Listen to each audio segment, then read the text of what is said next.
Budget మొత్తం అప్పులే కనిపించాయని విమర్శించారు బీజేపీ ఎమ్మెల్యేలు ఎలేటి మహేశ్వర్ రెడ్డి, పాయల శంకర్. ప్రణాళిక వ్యయం కింద 36,000 కోట్లు మాత్రమే చూపించారని, ఈ మొత్తంతో అభివృద్ధి ఎలా చేస్తారో బట్టి విక్రమార్క చెప్పాలన్నారు. 6 గ్యారెంటీలను ఎగవేశారని, నిరుద్యోగులకు మొండి చేయి చూపించారని చెప్పారు.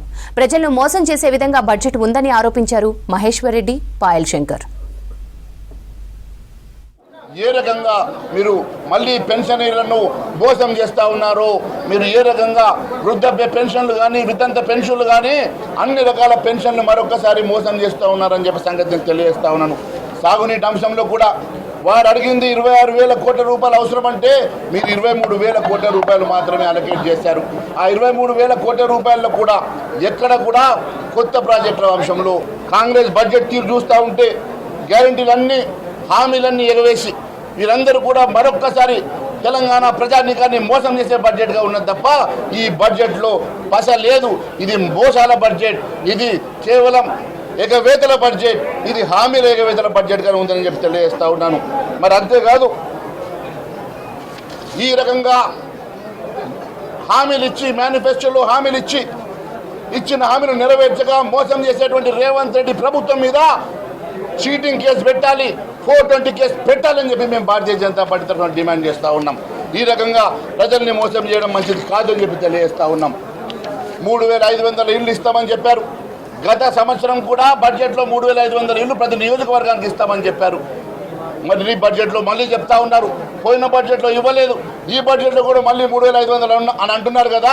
క్యారీ ఫార్వర్డ్ చేసి నియోజకవర్గానికి 7,000 ఇండ్లు ఇస్తారా, లేక గత బడ్జెట్లో మేము తప్పు చేశాం ఇవ్వలేకపోయామని చెప్పి ముక్కు నేలకు రాసి క్షమాపణ చెప్తారా?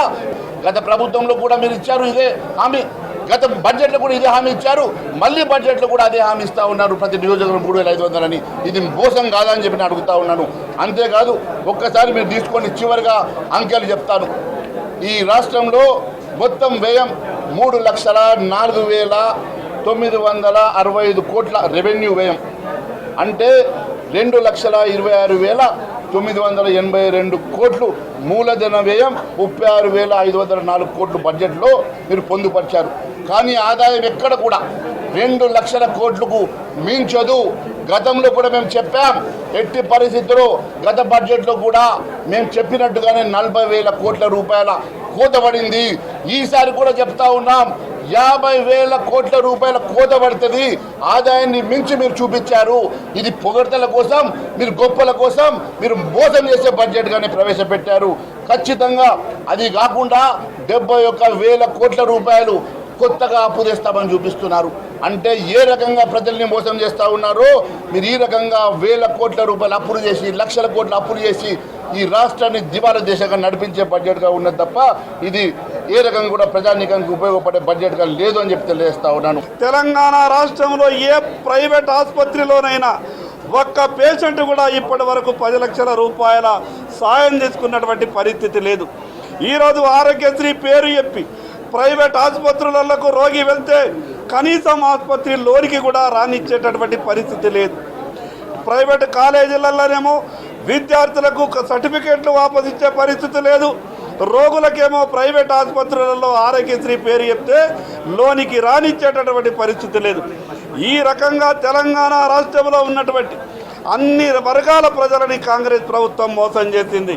చాలా గొప్పగా చెప్పారు ఇందిరమ్మ రాజ్యం, ఇందిరమ్మ రాజ్యం అని.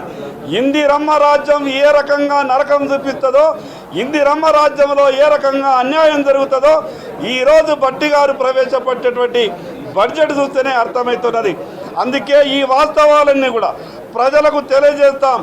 ప్రజలందరికీ ఈ వాస్తవ విషయాలు చెప్పి ఈ కాంగ్రెస్ ప్రభుత్వం మీద ఇచ్చినటువంటి హామీలన్నీ కూడా అమలయ్యే వరకు